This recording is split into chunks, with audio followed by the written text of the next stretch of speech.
Her bir insan için onun milli mensubiyeti, onun gurur mənbəyidir.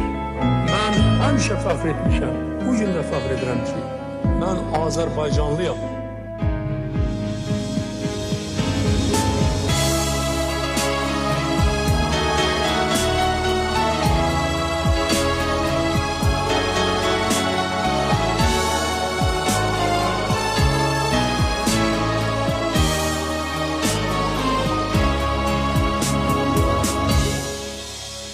Gözlerinde açılır bu milletin seheri, senin adınla bağlı bu halkın her zaferi.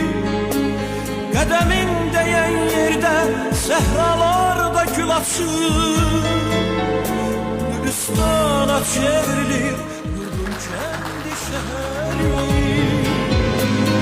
Güneş doğur elə bir harda çekilir adım, dosta hakaret gelir, gözü kör olur yadın. Azerbaycan deyende seni düşünürük biz, azadlığı inanır halka sen bağışladın. Sen elə bir zirvəsən, küləklər neyləyəcək? Dünənim bugünüm sen, seninlədir gələcək. Ne kadar Azerbaycan, ne kadar bu millet var, Heydər xalqım deyəcək, xalq Heydər söyləyəcək. Heydər xalqım deyəcək, xalq Heydər söyləyəcək.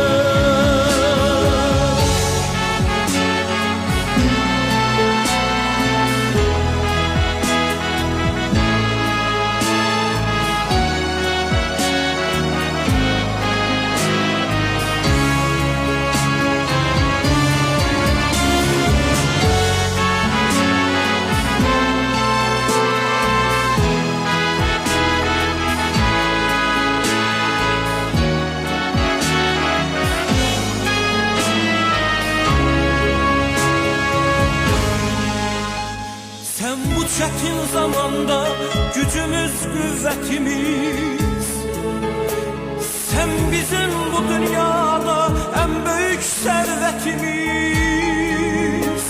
Milletin imzası var imzaların içinde, sana halaldır halal ülvü mehabbetimiz. Sen bu çetin zamanda gücümüz, kuvvetimiz, sen bizim bu dünyada en büyük servetimiz. Milletin imzası var imzaların içinde,